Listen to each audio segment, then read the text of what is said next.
Good afternoon and good evening everyone. देखिए आज हम जो टॉपिक पढ़ेंगे वो है एक तो एटॉमिक मॉडल ऑफ इलेक्ट्रिफिकेशन और दूसरा टॉपिक है आपका मेथड ऑफ इलेक्ट्रिक चार्ज। तो देखिए दो टॉपिक कवर करने वाले हैं, आप अच्छे से इसको समझिएगा, सीखिएगा, क्योंकि ये पढ़ना बहुत जरूरी है। एटॉमिक मॉडल ऑफ इलेक्ट्रिफिकेशन यानी एटॉमिक मॉडल ही पढ़ेंगे, कोई नई चीज नहीं है, बस ये इलेक्ट्रिफिकेशन थोड़ा बताना है हमें क्या होता है। क्योंकि अगर आपने ये सीख लिया, समझ लिया ना, तो आप इलेक्ट्रोस्टैटिक्स वाली यूनिट को अच्छे से आगे क्लियर कर सकते हो। ठीक है, तो टाइम वेस्ट किए बिना आगे बढ़ते हैं। तो देखते हैं यहाँ पे लेक्चर 3 आपका ये है, एटॉमिक मॉडल ऑफ इलेक्ट्रिफिकेशन क्या था या एटॉमिक मॉडल क्या था। आप ध्यान से समझिए।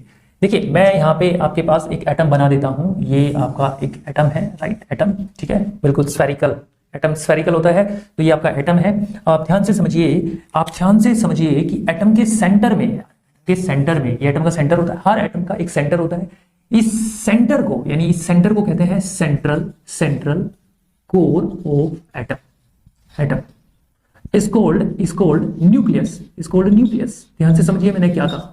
मैंने कहा ये नंबर 1 पॉइंट मान लीजिए आप। एटॉमिक मॉडल ने कहा, एटॉमिक मॉडल ऑफ एटम यानी एटम के एटॉमिक मॉडल ने कहा कि हर एटम के सेंटर में एक सेंट्रल कोर होती है, जिसे क्या कहते हैं, न्यूक्लियस कहते हैं। एक्चुअल में ये न्यूक्लियस होती है। और आप समझने की कोशिश करिएगा कि न्यूक्लियस के अंदर दो तरह के पार्टिकल्स पाए जाते हैं, एक प्रोटॉन और एक न्यूट्रॉन। इसका मतलब ये हुआ, एटॉमिक मॉडल कहता है, सेकंड पॉइंट कहता है nucleus consist of protons and neutrons. यानी आपकी जो न्यूक्लियस है वो किससे मिलकर बनी है? आपकी न्यूक्लियस प्रोटॉन और न्यूट्रॉन से मिलकर बनी है, क्योंकि हमारी न्यूक्लियस में एक्चुअल में प्रोटॉन और न्यूट्रॉन पाए जाते हैं। अब एक चीज और समझिएगा, अब आपको पता है कि न्यूट्रॉन पे तो कोई चार्ज नहीं होता, न्यूट्रॉन हैज नो चार्ज, लेकिन प्रोटॉन पे चार्ज होता है। प्रोटॉन पे कैसा चार्ज होता है? पॉजिटिव चार्ज, क्योंकि प्रोटॉन एक पॉजिटिव चार्ज पार्टिकल है। इस वजह से प्रोटॉन पे ओवरऑल पॉजिटिव चार्ज होने की वजह से न्यूक्लियस पे किसका इफेक्ट हुआ? पॉजिटिव चार्ज का इफेक्ट हुआ। इसलिए हम कह सकते हैं कि यहां पे आप सीधे बोल सकते हो, थर्ड पॉइंट में nucleus has positive charge core. यानी हमारी जो न्यूक्लियस है वो एक पॉजिटिव चार्ज कोर है। आपका एटॉमिक मॉडल ऑफ इलेक्ट्रिफिकेशन कहता है, यानी एटॉमिक मॉडल कहता है कि एटम एक सेंट्रल कोर होती है, हर एटम के पास एक सेंट्रल कोर होती है जिसे न्यूक्लियस कहा जाता है। सेकंड पॉइंट कहा, nucleus consist of proton and neutron. Nucleus जो है वो प्रोटॉन न्यूट्रॉन से मिलकर बनी है, और न्यूक्लियस पे जो है पॉजिटिव चार्ज होता है। न्यूक्लियस पे क्या होता है? पॉजिटिव चार्ज होता है। ये बात इन्होंने बताई। इसके बाद अब देखिए, जो एटम की जो सेंट्रल कोर है, जिसे न्यूक्लियस कहते हैं, इसके अराउंड ये सर्कुलर पाथ्स बने होते हैं। एक्चुअल में इन सर्कुलर पाथ्स को, जैसे आप कह सकते हैं, circular paths of electron are called orbits. अब आप ध्यान से समझिए, ये आपका 4th पॉइंट हो गया। एटॉमिक मॉडल कहता है ये सर्कुलर पाथ ऑफ इलेक्ट्रॉन का जो अंदर सर्कुलर पाथ आपको दिख रहा है, ये ऑर्बिट्स कहलाती हैं, ये सेल कहलाते हैं या ऑर्बिट्स कहलाती हैं, जिनके अंदर जो है इलेक्ट्रॉन जो है चक्कर लगा रहे हैं। यानी इलेक्ट्रॉन का ये पाथ हो गया जिसके अंदर जो इलेक्ट्रॉन है आपके रिवॉल्व कर रहे हैं। तो आपका 4th पॉइंट क्या हुआ? 4th पॉइंट आपका ये हुआ, यानी 5th पॉइंट आपका ये हुआ कि electrons revolving around the nucleus in circular orbits. 4th point हुआ, electrons revolving around the nucleus in circular orbits. यानी जितने भी इलेक्ट्रॉन्स जो हैं वो न्यूक्लियस के चारों तरफ घूम रहे हैं, वो अपनी ऑर्बिट्स में, सर्कुलर ऑर्बिट्स में है, चक्कर लगाते हैं। तो ये आपका नेक्स्ट पॉइंट था। एटॉमिक मॉडल ये भी कहता है कि जितने नंबर ऑफ प्रोटॉन इस न्यूक्लियस के अंदर है, उतने ही नंबर ऑफ इलेक्ट्रॉन्स इस अपनी ऑर्बिट्स में चक्कर लगाते हैं। आप सीधे ये कह सकते हो, यानी इस पॉइंट में कह सकते हो, 6th पॉइंट में, the number of electrons is equal to number of proton. देखिए, the number of electron is equal to number of proton in atom.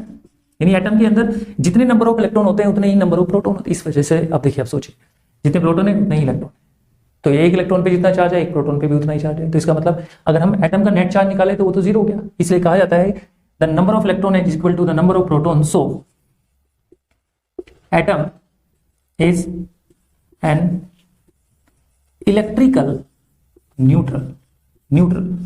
इसका मतलब एटम तो आपका इलेक्ट्रिकल न्यूट्रल हो गया, क्योंकि इलेक्ट्रिकल न्यूट्रल उसे कहा जाता है इसमें नेट चार्ज जीरो होता है। तो इसका मतलब एटम इलेक्ट्रिकल न्यूट्रल। यही कारण है कि ऑर्डिनरी स्टेट में हर बॉडी जो है वो अट्रैक्शन और रिपल्सन नहीं करती है। जैसे सपोज कीजिए आपके पास ये दो मार्कर है, ये मार्कर एक दूसरे को अट्रैक्शन और रिपल्सन इसलिए नहीं कर रहे क्योंकि इनके अंदर जो एटम्स हैं वो न्यूट्रल स्टेट में है, यानी उन पे कोई एक्सेस अमाउंट में चार्ज नहीं है, इन पे नेट चार्ज नहीं है। अब कह सकते हैं ये भी न्यूट्रल है, ये भी न्यूट्रल है, ना तो ये पॉजिटिव नेगेटिव है, ना ही ये पॉजिटिव नेगेटिव चार्ज बॉडी है, जिसकी वजह से अट्रैक्शन और रिपल्सन नहीं करती। यानी अगर बॉडी को चार्ज किया जाए और फिर पास लाया जाए तो अट्रैक्शन रिपल्सन देगा, लेकिन न्यूट्रल स्टेट में कभी भी अट्रैक्शन रिपल्सन नहीं होता बॉडी का। याद रखना, न्यूट्रल स्टेट में अट्रैक्शन रिपल्सन नहीं होता है। अब हम यहाँ पे एटॉमिक मॉडल ने बताया कि देखिए प्रोटॉन और न्यूट्रॉन न्यूक्लियस में है, राइट, प्रोटॉन न्यूट्रॉन न्यूक्लियस में है तो कोई ना कोई फोर्स तो काम कर रहा होगा। अब मैं आपको बता दूं कि प्रोटॉन और न्यूट्रॉन जो न्यूक्लियस में है वो न्यूक्लियस के साथ बाइंड है, और किस फोर्स के साथ बाइंड है आपको बता दें, स्ट्रॉन्ग न्यूक्लियर फोर्स। एक स्ट्रॉन्ग न्यूक्लियर फोर्स की वजह से प्रोटॉन न्यूट्रॉन जो है इस न्यूक्लियस के साथ बंधे हुए। आपको ध्यान रखना, ये जो आपका स्ट्रॉन्ग न्यूक्लियर फोर्स है इन प्रोटॉन न्यूट्रॉन को बाहर नहीं निकलने देगा। ध्यान रखना, बाहर नहीं निकलने देगा, क्योंकि संसार का, इस दुनिया का सबसे शक्तिशाली कह सकते हो स्ट्रॉन्गेस्ट फोर्स होता है वो स्ट्रॉन्ग न्यूक्लियर फोर्स ही होता है। इसका मतलब प्रोटॉन और न्यूट्रॉन को न्यूक्लियस से बाहर निकालना आसान बात नहीं है, आसान बात नहीं है, याद रखना है। तो आपके पास जो नेक्स्ट पॉइंट हो जाता है, आपके पास सेवंथ पॉइंट कह सकते हो आप, सेवंथ पॉइंट, वो सेवंथ पॉइंट यही हुआ कि सेवंथ पॉइंट क्या हुआ आपके पास ये हुआ protons and neutrons held together in nucleus by strong nuclear force। आप समझिए थोड़ा, ये पॉइंट बड़ा ही इंपॉर्टेंट हुआ आपके लिए। क्या इसमें कहा कि proton and neutron held together in nucleus bye strong nuclear force, यानी जो प्रोटॉन न्यूट्रॉन न्यूक्लियस में है वो स्ट्रॉन्ग न्यूक्लियर फोर्स के साथ बाइंड है, इसी वजह से प्रोटॉन न्यूट्रॉन को न्यूक्लियस से बाहर नहीं निकाला जा सकता। अब यहां पे देखिए एक फोर्स और एटम में काम कर रहा है, वो कौन सा है? देखिए एटम के अंदर एक सिचुएशन हो गई कि न्यूक्लियस पे हो गया पॉजिटिव चार्ज, राइट, और इसके चारों तरफ जो न्यूक्लियस के चारों तरफ इलेक्ट्रॉन चक्कर लगा रहे हैं उस पे हो गया नेगेटिव चार्ज, राइट, इन पे हो गया नेगेटिव चार्ज, इन सभी पे हो गया नेगेटिव चार्ज, और आपके न्यूक्लियस के पास हो गया पॉजिटिव चार्ज। अब सोचिए इलेक्ट्रॉन न्यूक्लियस इन दोनों के बीच में क्या लगेगा? इन इलेक्ट्रॉन्स और न्यूक्लियस के बीच में इलेक्ट्रोस्टैटिक फोर्स लगेगा, कूलाम फोर्स लगेगा। इलेक्ट्रोस्टैटिक फोर्स को ही कूलाम फोर्स कहते हैं, राइट। तो इनके बीच इलेक्ट्रोस्टैटिक फोर्स लगेगा। इसका मतलब आपके पास नेक्स्ट पॉइंट हो जाता है, यानी 8 पॉइंट ये हो जाता है। 8 पॉइंट में कहा गया द इलेक्ट्रोस्टैटिक्स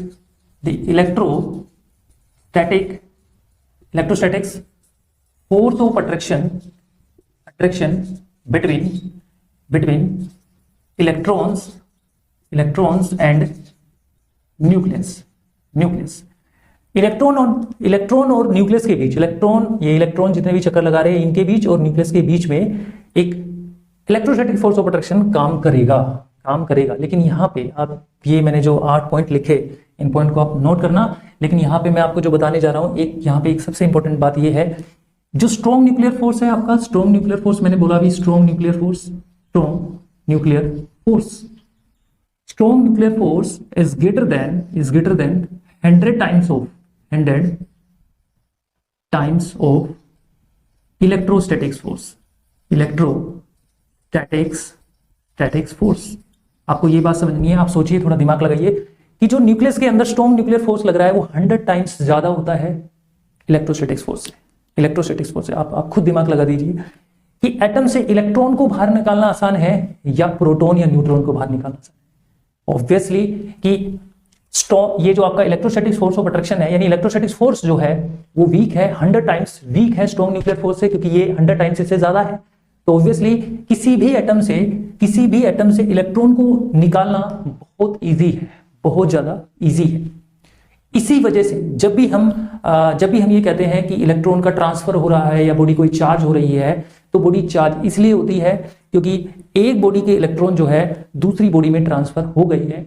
प्रोटॉन और न्यूट्रॉन, चलो न्यूट्रॉन की तो बात हम करते ही नहीं, उस पर तो चार्ज ही नहीं होता, लेकिन प्रोटॉन की बात करें तो प्रोटॉन कभी भी एक बॉडी से दूसरी बॉडी में ट्रांसफर नहीं हो सकता है, क्योंकि एटम के अंदर से ही प्रोटॉन बाहर नहीं निकल सकता, क्योंकि स्ट्रॉन्ग न्यूक्लियर फोर्स वहां काम कर रहा है। लेकिन इलेक्ट्रॉन एटम से बाहर निकल सकता है, यानी बॉडी के सरफेस से दूसरी बॉडी के सरफेस पे जा सकता है। तो यहां पे मैं आपको समझाने की कोशिश ये कर रहा था कि इलेक्ट्रॉन कभी भी एक बॉडी से दूसरी बॉडी में ट्रांसफर हो सकता है, लेकिन प्रोटॉन कभी भी एक बॉडी से दूसरी बॉडी में ट्रांसफर नहीं हो सकता है। अब यहां पे इस वर्ड का मीनिंग समझते हैं कि इलेक्ट्रिफिकेशन यहां पे क्यों आया, एटॉमिक मॉडल ऑफ इलेक्ट्रिफिकेशन। देखो इलेक्ट्रिफिकेशन का मीनिंग एक्चुअल में क्या होता है, मैं आपको बता दूं कि यहां पे जो इलेक्ट्रिफिकेशन आया, इलेक्ट्रिफिकेशन, अब आप समझिए कि इलेक्ट्रिफिकेशन का मतलब होता है बॉडी का चार्ज होना। जब किसी अनचार्ज बॉडी को आप चार्ज करते हो तो उसे इलेक्ट्रिफिकेशन कहा जाता है। क्या कहा जाता है? इलेक्ट्रिफिकेशन। तो किसी भी बॉडी को जब आप चार्ज करते हैं तो उसे इलेक्ट्रिफिकेशन कहते हैं। मान लीजिए सपोज कीजिए मैंने एक बॉडी ली, जैसे बॉडी ले ली आपने, बॉडी ए है आपके पास, ठीक है। एक बॉडी हमने यहां ली, तो इस बॉडी को आप बी मान लीजिए, राइट, ओके। इसके पास ये नेगेटिव चार्ज मतलब इलेक्ट्रॉन्स है, ठीक है, और ये अनचार्ज बॉडी है, इस पे कोई चार्ज नहीं है, न्यूट्रल बॉडी है। अब हमने क्या किया, बॉडी ए के इलेक्ट्रॉन जो है, बॉडी ए के इलेक्ट्रॉन या नेगेटिव चार्ज जो है इस बॉडी में ट्रांसफर कर दिए, तो ये यहां नेगेटिव चार्ज आ गए, राइट, नेगेटिव चार्ज आ गए, तो यहां बच गए पॉजिटिव चार्ज। ऐसा ही होता है, इस बॉडी ए के इलेक्ट्रॉन निकल के बॉडी बी में चले गए, राइट, तो बॉडी ए पे आ गए, बॉडी बी पे आ गए नेगेटिव चार्ज, उस पे आ गया पॉजिटिव चार्ज। इसका मीनिंग क्या हुआ? इसका मीनिंग ये हुआ कि जो इलेक्ट्रॉन्स हैं बॉडी ए के निकल के बॉडी बी में चले गए, तो बॉडी ए तो पहले न्यूट्रल थी, अनचार्ज थी, लेकिन बॉडी बी जो है अब वो चार्ज हुई। एक्चुअल में इसे ही इलेक्ट्रिफिकेशन कहा जाता है। तो एटॉमिक मॉडल ऑफ इलेक्ट्रिफिकेशन ये कहता है कि किसी भी बॉडी को चार्ज होने के लिए, किसी भी बॉडी का इलेक्ट्रिफिकेशन होने के लिए कौन रिस्पॉन्सिबल होता है? इलेक्ट्रॉन रिस्पॉन्सिबल होता है। इलेक्ट्रिफिकेशंस, यानी electron is the responsible for electrification, यानी इलेक्ट्रॉन के ट्रांसफर होने से बॉडी चार्ज होती है या फिर अनचार्ज होती है। यही कारण है इलेक्ट्रिफिकेशन जो यहाँ पे वर्ड लिखा है, यही कारण है इलेक्ट्रिफिकेशन के लिए रिस्पॉन्सिबल कौन है? इलेक्ट्रॉन रिस्पॉन्सिबल है। तो याद रखना, इलेक्ट्रिफिकेशन का मतलब होता है किसी बॉडी का चार्ज होना, और किसी बॉडी को चार्ज होने के लिए उस बॉडी में या तो इलेक्ट्रॉन को ट्रांसफर करना पड़ेगा या इलेक्ट्रॉन उससे लॉस करने पड़ेंगे या फिर गेन करने पड़ेंगे। लेकिन कभी भी प्रोटॉन जो है बॉडी से, एक बॉडी से दूसरी बॉडी में ट्रांसफर नहीं हो सकता। क्यों नहीं हो सकता, मैंने अभी आपको बताया। ये सारे पॉइंट्स आप ध्यान से नोट करिएगा।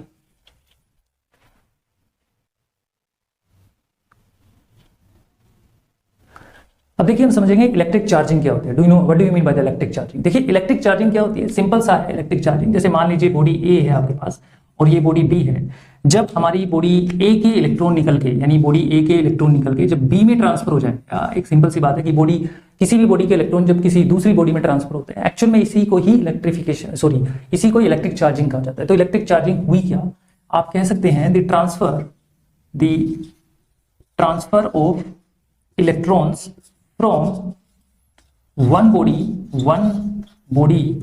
to another body is called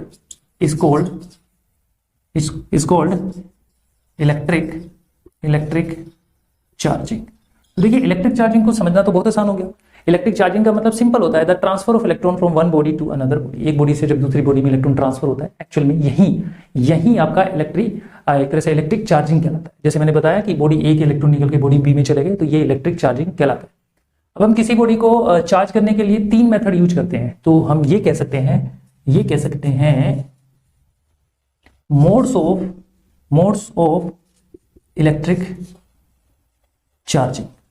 modes of electric charging यानी इलेक्ट्रिक चार्जिंग के कितने मोड्स होते हैं, यानी इलेक्ट्रिक चार्जिंग कैसे की जाती है। तो नंबर एक तो आप कह सकते हैं charging by conduction, charging by conduction, यानी कंडक्शन के थ्रू आप किसी बॉडी को चार्ज कर सकते हो। सेकंड आता है आपका चार्जिंग बाय इंडक्शन, एक आ गया आपका चार्जिंग बाय इंडक्शन, और जो थर्ड आ गया आपका वो है चार्जिंग बाय, आपका हो गया रबिंग, चार्जिंग बाय रबिंग। कई बार इसको हम चार्जिंग बाय फ्रिक्शन भी कह देते हैं। तो आपके पास ये 3 मेथड है जिससे किसी बॉडी को चार्ज किया जा सकता है, और 3 मेथड से जब हम किसी बॉडी को चार्ज करते हैं तो हम एक एग्जांपल से उसको समझने की कोशिश करेंगे कि कैसे बॉडी चार्ज होती है। तो सबसे पहले हम जो स्टार्ट करेंगे वो आपका टॉपिक होगा वो है फर्स्ट हम जो बताएंगे आपको वो है चार्जिंग बाय रबिंग। तो हमारा टॉपिक है चार्जिंग बाय रबिंग। तो सबसे पहले समझेंगे चार्जिंग बाय रबिंग क्या होता है। तो ध्यान से देखिए, चार्जिंग बाय रबिंग का मतलब होता है कि मान लीजिए, एग्जांपल लेके हम पहले बताते हैं आपको कि जैसे मान लीजिए आपके पास कोई ग्लास रोड है, ठीक है, this is your glass rod, ये कोई ग्लास रोड है, और मान लीजिए ये कोई सिल्क क्लॉथ है, सिल्क क्लॉथ है।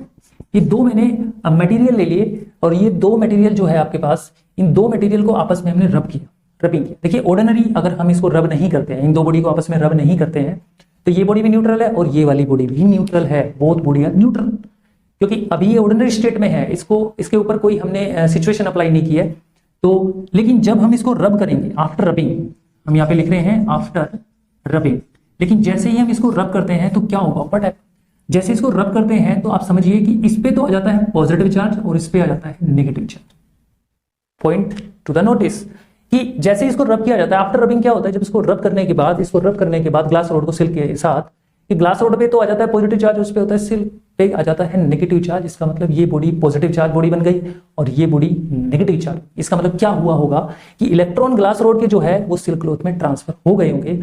एक्चुअल में अभी लिखा transfer of electron is called electric charging, यानी हमने रब करके इलेक्ट्रिक चार्जिंग, यानी रब करके हमने बॉडी को चार्ज कर दिया, यानी इलेक्ट्रॉन को ट्रांसफर कर दिया, यही इलेक्ट्रिक चार्जिंग कहलाती है bye rubbing.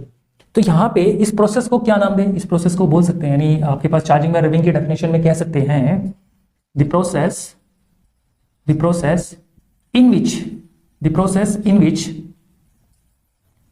Transfer of electron from one body to other body by rubbing as known as charging by rubbing। अब ध्यान से समझिए क्या बोला है, the process in which transfer of electron from one body to another body या other body by rubbing, यानी rub करके हमने इलेक्ट्रॉन का ट्रांसफर किया एक बॉडी से दूसरी बॉडी में। यानी ग्लास रोड को जैसे सिल्क क्लॉथ के साथ रब किया तो ये पॉजिटिव बन गई, ये नेगेटिव बन गई, यानी इसके इलेक्ट्रॉन निकल के सिल्क क्लॉथ में चले गए। एक्चुअल में इसे ही चार्जिंग बाय रबिंग कहा जाता है, या चार्जिंग बाय फ्रिक्शन भी कह सकते हो आप, क्योंकि फ्रिक्शन और रबिंग, ये फ्रिक्शन ही होता है, यही रबिंग होता है। ये आपका सबसे अच्छा एग्जाम्पल है।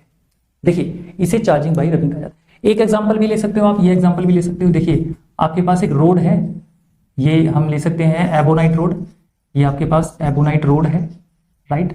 अब एबोनाइट रोड पे देखिए, एबोनाइट रोड, और ये हमने कोई फर ली, फर, ठीक है, फर, कैट फर्स हो सकती है, जितने भी मान लो कुछ एनिमल्स होते हैं उनकी जो चमड़ी होती है उसको फर हम बोल रहे हैं यहाँ पे। जैसे बिल्ली होती है, बिल्ली, जो लंबे एनिमल्स होते हैं, जिन लॉन्ग लेंथ के होता है, अलोंगेशन जिनकी ज्यादा होती है, उनकी फर को बोल रहे हैं, उनकी स्किन को हम फर बोल रहे हैं, ठीक है।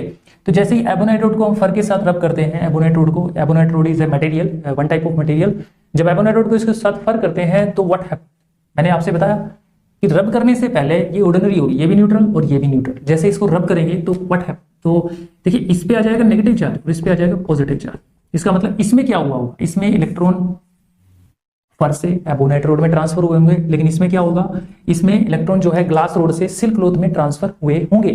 इसका मतलब यही है कि चार्जिंग बाय रबिंग में दो बॉडी को रब करना पड़ेगा, जिससे इलेक्ट्रॉन ट्रांसफर हो जाएंगे एक बॉडी से दूसरी बॉडी में। लेकिन आप अब सोच रहे होंगे कि जब ग्लास रोड को सिल्क क्लॉथ के साथ रब करते हैं तो ऐसा ही क्यों होता है कि ग्लास रोड के इलेक्ट्रॉन निकल के सिल्क क्लॉथ में गए, ऐसा क्यों नहीं हुआ कि इसके इलेक्ट्रॉन निकल के इसमें नहीं आए, या इसमें हम देखें तो कि इसके इलेक्ट्रॉन निकल के इसमें आ गए, इसके इलेक्ट्रॉन इसमें क्यों नहीं गए। इन सभी का जवाब हम नेक्स्ट लेक्चर में देंगे और आपको बताएंगे कि ऐसा क्यों हो रहा है। यानी स्पेशली हम डिस्क्रिप्शन में इसका मैकेनिज्म समझेंगे कि चार्जिंग बाय रबिंग में इलेक्ट्रॉन एक बॉडी से दूसरी बॉडी में जा तो रहा है रबिंग से, लेकिन उसका कारण क्या है, यही रीजन जो है हम नेक्स्ट लेक्चर में पढ़ेंगे। फिलहाल आप यहाँ पे चार्जिंग बाय रबिंग और हमने जो पीछे टॉपिक पढ़ा है आपसे इलेक्ट्रिफिकेशन, यानी एटॉमिक मॉडल ऑफ इलेक्ट्रिफिकेशन, उसको आप ध्यान से समझिए।